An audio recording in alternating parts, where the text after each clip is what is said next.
Vanakkam, welcome to the world of Pokemon. My name is Banyan. I am one of the Devhar region's Pokemon professors, along with my mentor, Professor Fig. I am researching the Spear Ice phenomenon and its origins. Throughout this beautiful region, you will find fantastic creatures called Pokemon. Big, small, adorable, or fierce, every Pokemon exists in a delicate balance with one another. How do you fit into this balance? What sort of Pokemon will you encounter? What path will you choose to take? These questions will be answered in time, but for now, let's find out how you begin your journey through Devhar. Beta? Beta! Wake up! Ah, good, you're up. Get dressed, hurry up.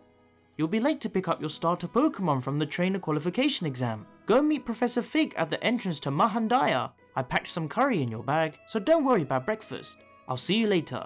Good luck. I'm sure you will make your mum proud. As you leave the front door of your lovely home, your journey in Pokemon Jade and Jasper begins. Hey everyone, Brandon here, and welcome to my video series on the Devhar region, a Fakemon region inspired by India, Nepal, and parts of the surrounding area. I definitely took some creative liberties with the city placement, biomes, and general spacing of things, but that's to be expected from Pokemon games. I mean, just look at the Paldea region. Can you honestly tell me that there's a giant gaping crater in the middle of Spain? No? Yeah, I figured. There is a lot to see and explore in Devhar, with new locations, new people, and more importantly, new Pokemon to meet, particularly the starter Pokemon for this video. So let's listen to your dad and go meet up with Professor Fig so we can choose our starter. As you make your way down the first little route of the game, spotting some new and familiar Pokemon along the way, the large, looming visage of Mahandaya is within your sight the entire time. At the end of the path, you see an old man who looks wise, but also a bit stern and somewhat smug. Hello, I'm Professor Fig. Are you the young one who recently arrived from the Galar region? And you are here to take the trainer qualification exam. Good, good. As you may well know, I created this exam to help keep the balance between Pokemon and people by giving those aspiring to be trainers this test to make for more careful, tactical, and well-informed trainers. You only have one chance to take this test, and failure is not an option. That is, if you want to be a true licensed trainer in Devhar. Are you ready to choose your partner and begin this test? Good. Now which of these three will you choose? Here are the starter Pokemon in the Devhar region: Shishrub, Caflare, and Splasp. For these three, I did follow some of the theoretical patterns that were well known amongst the community before Scarlet and Violet came out and smashed them to pieces. To start off, we have Shishrub, where I went with the pattern of the grass starter being based on some form of extinct animal. Shishrub itself is based on the black buck, or the Indian antelope, which can be found across both India and Nepal. As for its extinct relative, look no further than the similarly named blue buck, aka the blue antelope, which roamed the plains of South Africa until around 1800. But back to black bucks. They really stood out to me, as the males have these long, spiraling horns which reminded me of the long, twisty branches and roots of a banyan tree. So mix the two together and bam! Shishrub. Its name comes from Shishu and Krishnasar, which mean baby and black buck in Hindi, and shrub.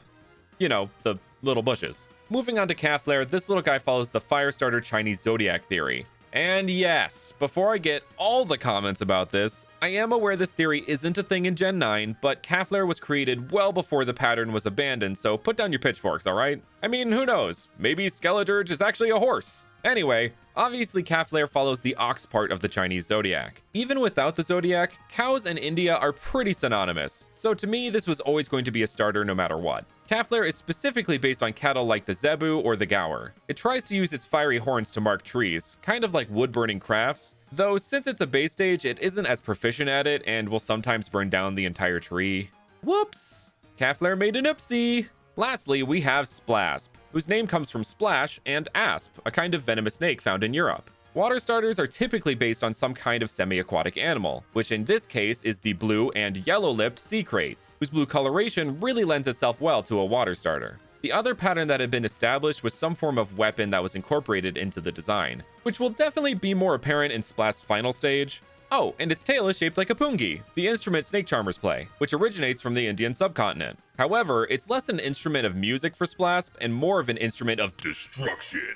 The bubble on its tail can be used to either store water or venom, which can then be blasted out at opponents using the tip of its tail. Before we hop into the evolutions for these three, I wanted to talk about the man giving you your starter, Professor Fig, and his protege who we met in the intro, Professor Banyan. Fig is of course inspired by the globally recognized Mohandas Karamchand Gandhi, also known as Mahatma Gandhi. He would serve more as the older professor archetype, like Oak or Magnolia, that you meet when you get your starter, but then not really see pretty much ever again. On the other hand, Professor Banyan would fulfill a similar role to that of Sonia, Kukui, or Sycamore, a professor-esque character that checks in on you through your journey and may challenge you to a few battles here and there. He is inspired by the humanitarian, spiritual leader, and internet sensation Sri Sri Ravi Shankar, aka Guru Dev. To those who may be confused about my choice of inspirations, given the nature of the Spear Ice phenomenon, the gimmick of this region, and the themes established throughout Devhar, I wanted the professors to be based on famous spiritualists rather than famous academics. Oh, and one thing you may have also noticed, no mom character to start the story this time, just good old Pops, who, like many Desi dads, is sporting a thick mustache, cargo shorts, and touting the age-old saying, money doesn't grow on trees. Alright, enough character talk, let's get back to the starters. Our grass buddy Shrishrup evolves into Antelope. It's still a black buck, but the twisty branches and roots of the banyan tree are on full display, becoming the horns and neck wrap for Antelope. With the banyan tree being of great spiritual significance in both Hinduism and Buddhism, this makes for a great psychic type. Its horns and neck wrap can extend into the ground to ensnare foes in a cage of hard roots, which is actually a new grass type move it can learn, Ensnare, which works like Mean Look and keeps the opponent in the battle, but also lowers their speed by 1 stage. Also, yes, the grass baby stood up on 2 legs, but I promise this is the only starter that does that of the 3, so please calm down.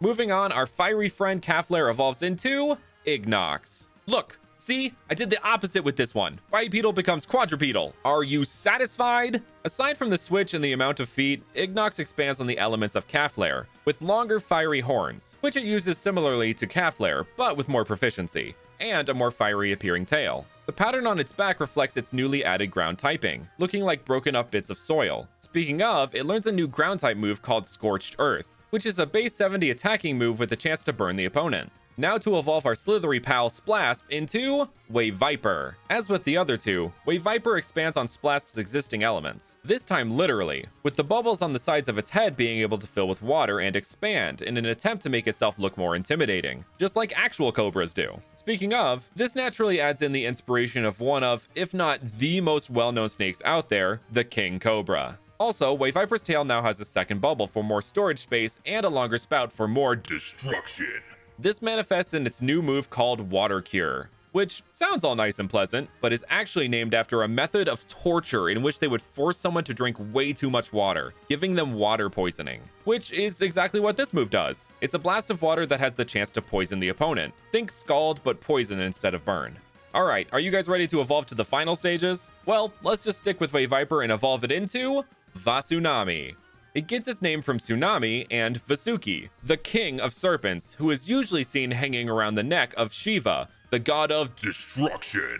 Like Vasuki, Vasunami is a Naga, which are a race of half-human, half-snakes, that usually take a fully snake form, but can appear as some kind of hybrid of the two. The bubbles of the previous 2 stages have moved up to the hood of Vasunami, and you may have noticed they have these distinctive markings on them that almost look like eyes. Well, the reason for that is Vasuki and his brother, who was also a king of serpents, Shesha, are depicted to have anywhere from 1 to 10 heads. So the bubbles act like these extra heads, and Vasunami uses them as such to trick prey with their seemingly harmless appearance. And if another Pokemon thinks it's harmless enough to eat, it will get a mouthful of extremely toxic venom. As for the weapon that is incorporated into this design, the shape of Vasunami's hood resembles an axe, and with it having poison-filled bubbles along the blades of the axe, it also refers to poison-treated weapons. Moving backwards, let's evolve Ignox into Gaiox. The name comes from Gaia, the primordial Greek goddess and personification of Earth, but also the Hindi word for cow is Gai. Gaia is also known as Mother Earth, and has an equivalent in Hindu mythology, Kamadhenu,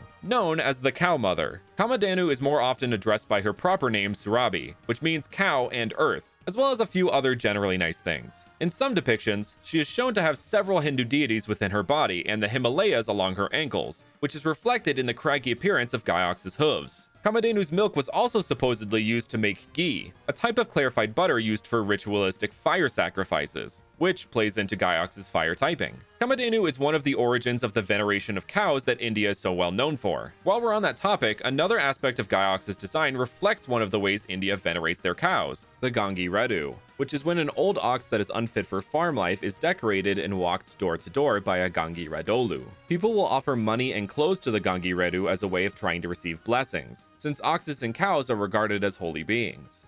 Last but certainly not least, Antelope evolves into Thawthorn, whose name comes from Thoth, the Egyptian god of wisdom and the moon, thorn, and horn. I think it's time to finally address the elephant in the room. What's up with the crescent moon symbol on the forehead throughout this entire line? Well, in name, Thawthorn is based on Thoth, who is depicted with the head of an ibis. But in design, it is based on the Hindu god Chandra, or Soma. He is the Hindu god of the moon, night, and vegetation. And his chariot is pulled along the night sky by a black buck. On top of that connection, the Bambara people of Mali credit the discovery of agriculture to a half-human, half-antelope called Chihuahua. Apparently, there's lots of grass and antelope correlation going on throughout the world. The branches of antelope have become a full-on banyan tree with Thawthorn, looking like some sort of cape of hanging twisty branches. And the horns are even more twisty to match an adult male blackbuck. The berries along Thawthorn's neck, the white aspects on its face, as well as its more aged, wise appearance, all refer to Sadhu, meaning a holy person who has renounced earthly attachments in dedication to reaching moksha, or enlightenment. Sadhu usually have some form of marking or tilaka on their foreheads, close to their ajna or third eye chakra, or covering their face and body as well. The white face markings of the black buck very much reminded me of the markings of the Sadhu, so I thought it would make a great mix. Starter Pokemon by the final stages usually reveal some kind of group theme, like entertainers with the Paldea starters or RPG classes with the Kalos starters. For this group theme, I'm sure many of you have probably already guessed, but the group theme is gods and goddesses, mainly Hindu ones, though I wanted to mix up the names so there could be a variety of deities from all around the world included. I also noticed a new pattern with the Paldea starters. They all had a group design element, floating things. The flower with Meowscarada, the bird with Skeledirge, and the tail feathers of Quaquaval. So I followed suit, with the Devhar starters each having these little gold rings around their arms and other parts of their body. These refer to a kind of jewelry many Hindu gods are depicted wearing, which I believe is called Kayur, but I couldn't find a solid source to back that, so let me know if I'm mistaken. And if I've mispronounced anything throughout this video, please forgive me, I'm trying my best. And those are the starters of the Devhar region. Which one would you choose? Thank you all so much for watching, and I will see you guys next time.